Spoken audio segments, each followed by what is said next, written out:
Bom, acho que ficámos aqui com um belo resumo, para pouco tempo, também para não cansar, das peripécias por onde passou a nossa paróquia. Certamente nem toda a gente sabia que já tínhamos pertencido ao Patriarcado de Santarém, onde tivemos vários seminaristas a estudar, entre os quais o meu tio Adolfo, já falecido, também foi pessoa notável, e outros, estou-me a recordar agora só desse,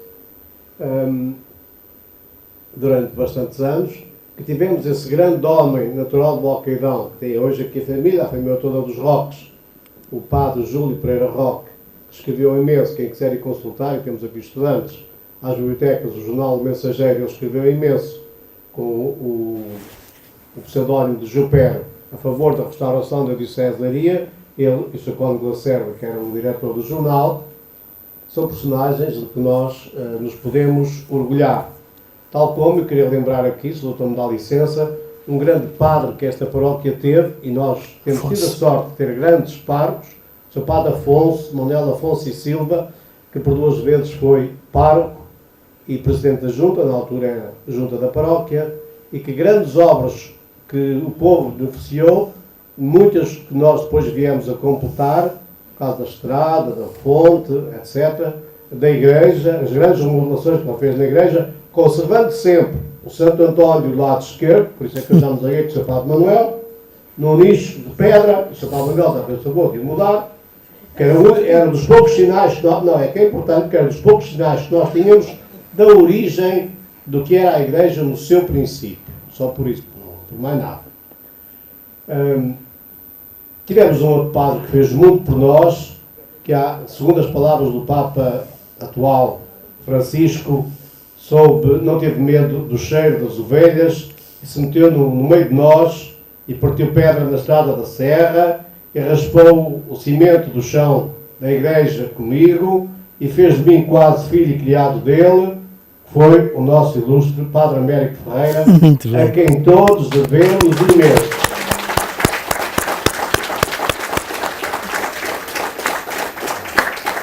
Se nós tivermos aqui uma junta de freguesia, desfiada na altura por António, que nós conhecemos, António da Laura, Zé Catarino e outros que muito fizeram por esta terra e que nós hoje beneficiamos, sem dúvida nenhuma que têm o sustentáculo e o suporte e o abrir caminhos na personagem do Sr. Padre Américo, que foi tão bom que até me pôs a tocar órgão, eu que só tinha umas ideias de piano, e ele um dia teimou que eu havia de pôr a tocar órgão, e lá com umas ideias que ele me deu, um bocadinho de música que eu sabia do seminário, estreiei-me numa noite de Natal. Claro, foi uma barraca.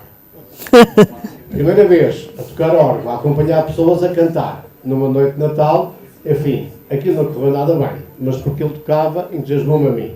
Mas a seguir aquilo foi-se aperfeiçoando e a coisa lá se foi compondo, mal ou bem, à falta de melhor. Mas foi um homem notável, acho que não devemos esquecer, nem devemos deixar que os nossos filhos esqueçam estes homens.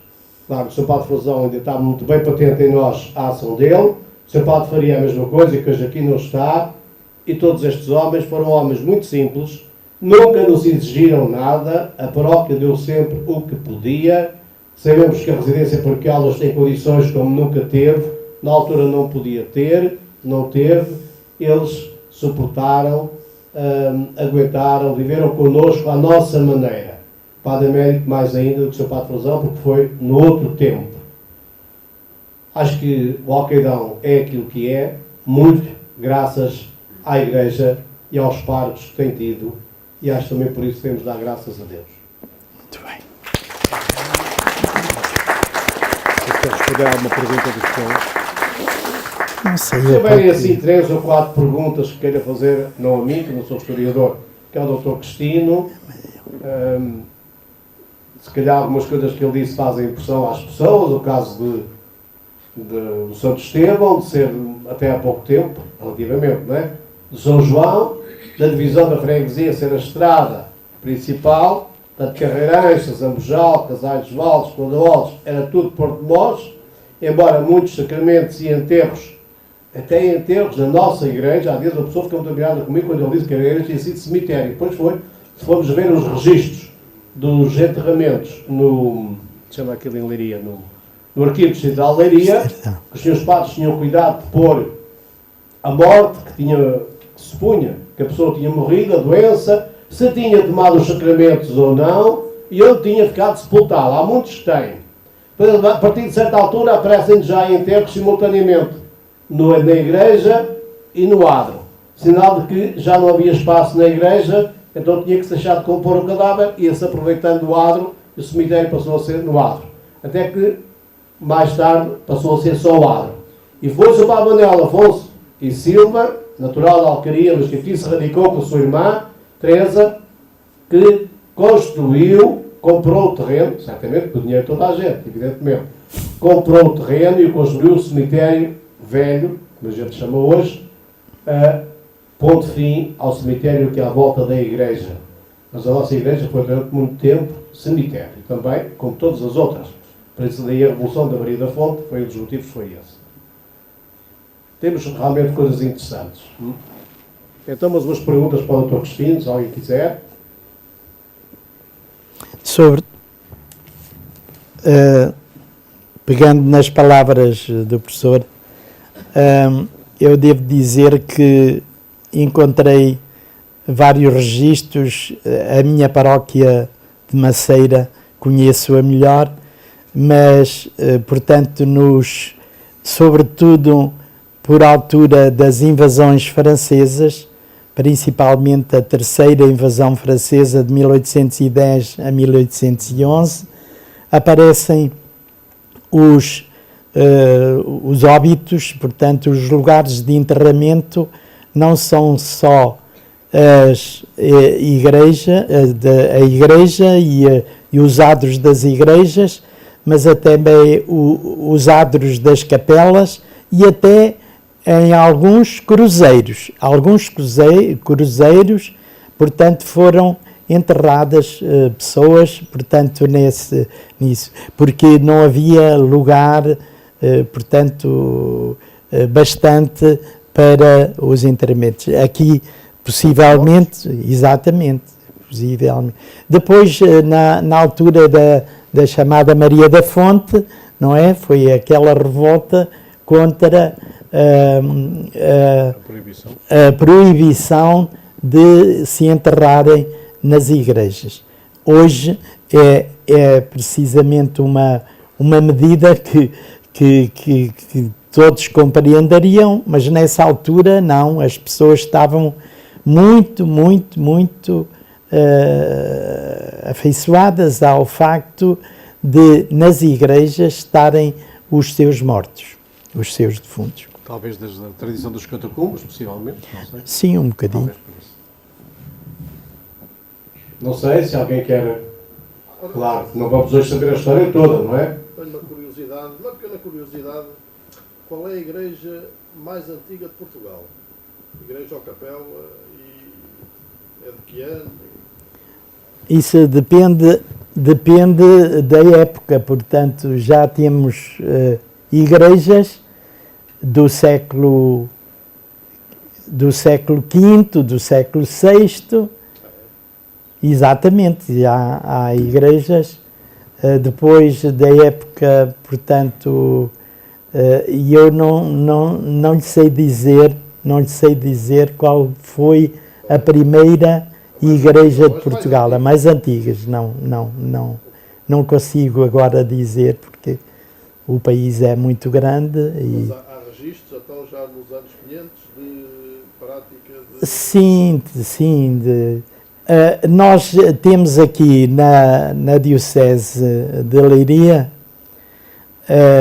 uma perda enorme, porque na terceira invasão francesa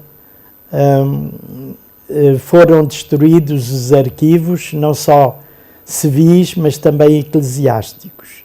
E isto não é fantasia, não é aquele recurso de alguns historiadores que dizem os documentos foram queimados, mas aqui foram queimados sistematicamente, e aqueles assentos que nas outras dioceses nós temos muito mais antigas, portanto, os assentos que vêm da época do Concílio de Trento, 1560 e tal, porque foi obrigatório o registro de casamentos e batizados. Portanto, nós, na parte da Diocese de Leiria, não temos senão documentos de assentos batismais, de casamentos e óbitos do final do século XVIII, que ainda estavam nas freguesias, mas os outros tinham sido recolhidos na Câmara Eclesiástica e foram ali queimados. Por vezes temos alguma indicação, por exemplo, de pessoas que não encontraram os seus batismos e precisavam de se casar e precisavam de justificar que foram batizados. E então tinham de recorrer a pessoas, a testemunhas de pessoas que se lembravam de terem batizado, de terem feito batismos. Portanto, só muito raramente é que encontramos documentos, por exemplo, aqueles que fazem a delícia dos genealogistas. Nós aqui, desde o século XVIII, finais do século XVIII para trás, pouco temos. Eu penso que em Leiria, no arquivo distrital, o mais antigo é 1800, da nossa paróquia. 1811. Sim. 1811. Sim, só estava a tentar perceber se o cristianismo chegou Sim. com a Reconquista, se já tinha chegado Não. antes, quando do ano 300, Constantino, da declaração da... Sim, no princípio do século IV. 313.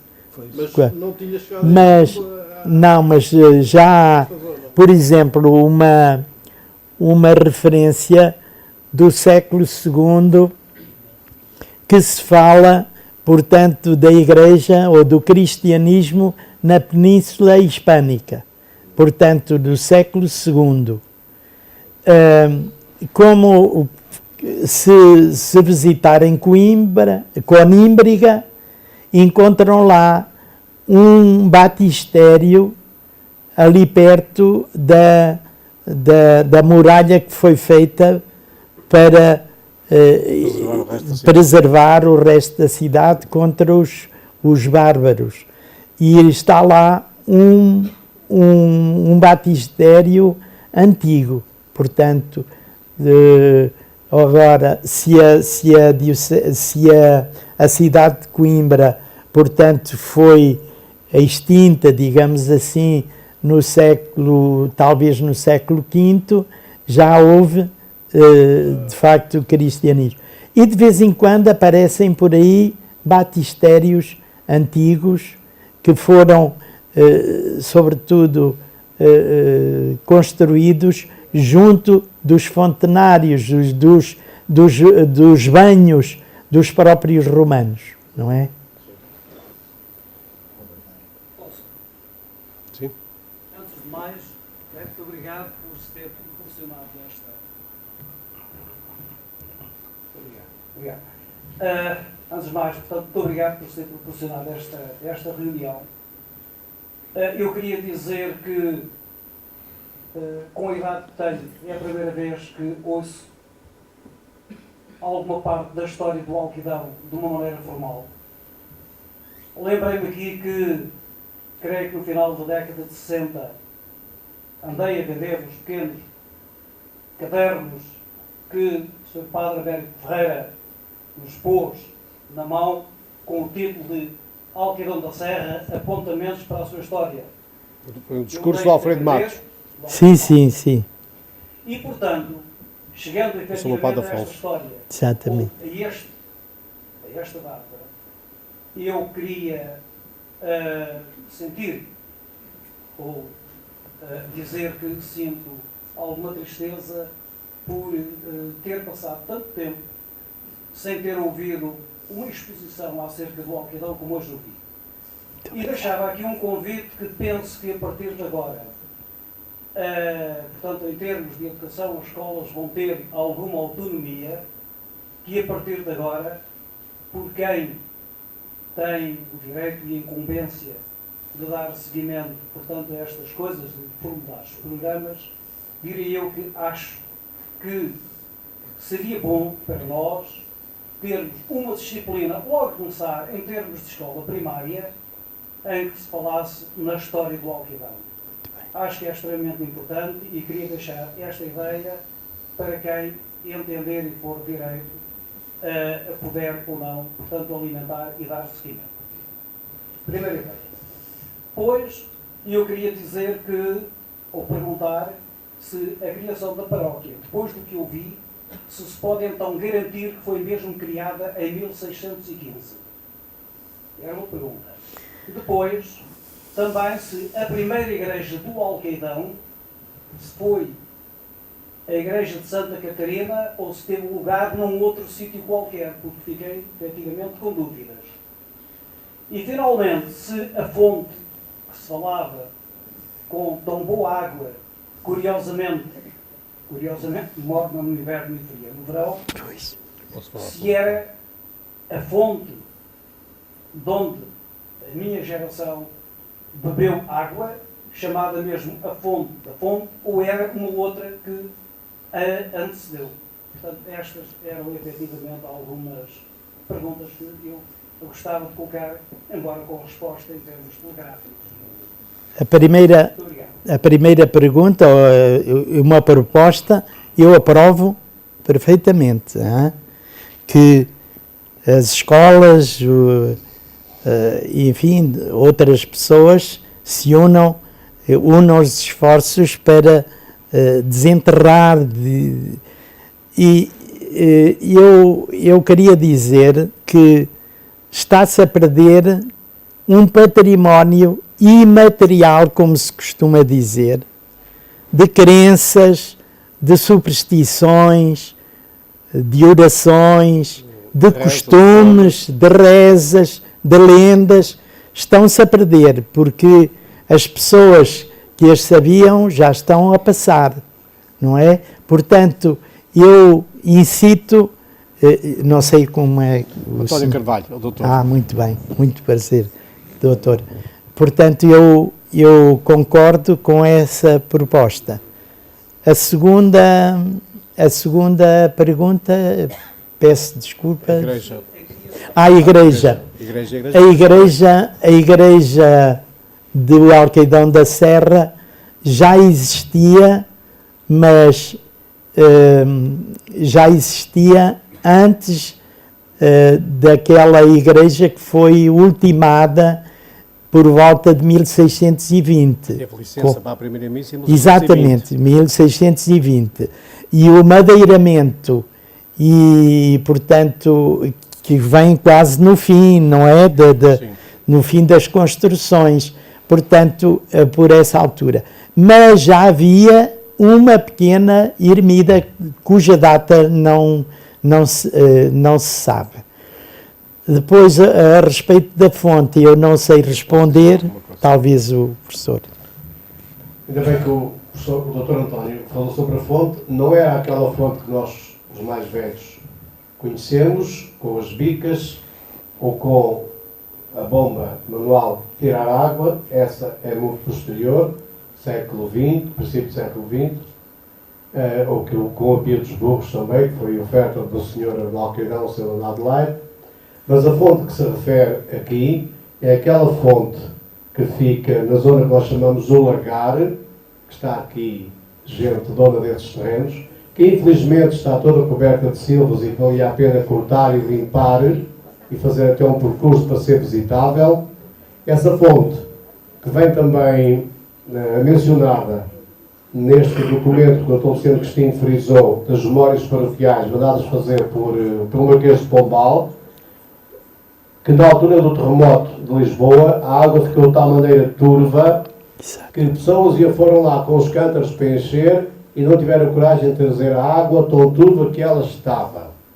Essa fonte era abundante em água e enchia de tal maneira que corria por uma pedra que nós ainda mais ou menos conseguimos distinguir na parede do ribeiro, aquela curva, assim não é bem um cotovelo, mas é uma curva arredondada, estão a ver? A gente chama o caminho do ribeiro, tem toda ela em pedra, mesmo aquela pedra preta típica das obras do Padre Afonso, e assim, mais ou menos no centro da parede, corria então a vica que vinha do poço lá de cima, aberto, a céu aberto, que nós descíamos com os degrauzinhos para ir lá abaixo buscar água. Há aqui pessoas que têm terrenos, eu lembro de lá ir buscar água, e então a água jorrava por ali, em abundância, para o ribeiro. Daí o nome do ribeiro. Jorrava por aí e corria ribeiro abaixo até aquela zona do Zamujal.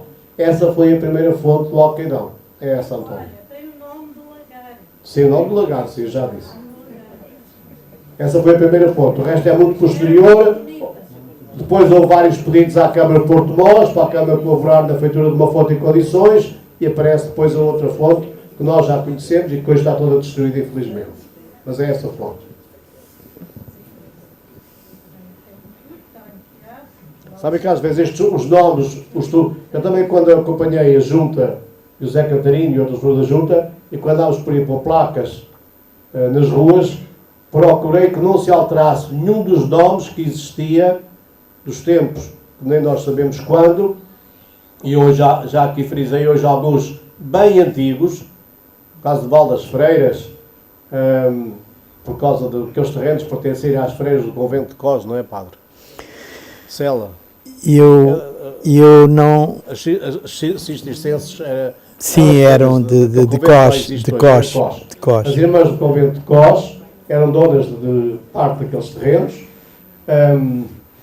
O Val de Jonim também vem mencionado, a Moita Longa, etc. Esse lugar, o lugar da Laranjeira, onde uma vez se destruiu lá aqueles pardões enormes que as pessoas pensavam que havia lá os tesouros, seria lá a casa do pároco, o primeiro pároco, ou padre, quando ele vinha do Reguengular. Seria ali assim, um tal carvalho, umas paredes enormes que se destruíram há uns anos, seria por aí assim. E esses nomes é importante conservá-los, porque eles remontam-nos para o nosso passado. Origem romana, primeiros habitantes, pertencente aí está aqui no caso de Valdas Freiras, que é aquela zona da Casa da Cocência e do Domingos, e outros assim. Daí que os nomes das ruas que nós temos, podemos dar por outro nome, mas deixar conservar aquele. É importante não apagar os nomes que existem, mas conservar aquele Val das Matas, o Val de Joninho, o Caminho Velho, que era a estrada, supõe-se que o resto da estrada, que a ramificação da estrada romana, que ia buscar água para a exploração do ferro, e atravessava todo o veio do ferro. Outro nome interessante, o Escoiral, ou Escorial, para onde eram lançadas as escórias, o que também existe aqui na terra do padre Cristino, para onde era lançado aquilo que já não servia para o ferro, as borras, os fornecos, não possivelmente relacionado com as habitações dos escravos ou fornos pequenos. Temos uma série de toponímia muito interessante que não devemos deixar que se perca. Eu de vez em quando alerto o Filipe para estas coisas. Tal como a campa do Padre Afonso no cemitério, que está tão desprezada, tão abandonada, ao menos se faltasse aquela pedra, o Filipe está a pensar fazer isso. A campa do Padre Júlio Pereira Roque está bastante bem conservada ainda, falta uma fotografia. Penso também, estou a pensar pô-la. A irmã do Padre Afonso também. Foi uma pena que se destruísse tanto a casa do Padre Afonso, que era uma obra de arte que estava no Alqueirão, sobretudo pela pedra que eu utilizava, que era a nossa pedra preta, que vem também mencionada nas memórias paroquiais, a abundância da pedra preta para o Alqueirão, que foi para várias partes do país, para tribunas, diz nas memórias paroquiais, portanto para bancadas, que ele usava muito, como usou ali naquele posto médico antigo, que era a sede da Junta que nós conhecemos, aquela varanda que lá existia em pedra preta, e a casa a que eu me refiro era a casa que nós chamávamos da Tipadra, onde hoje mora o Galé, que era uma maravilha de um solar digno mesmo do Padre Afonso. Mas pronto, paciência. Que não vamos agora destruir mais, conservemos o que temos.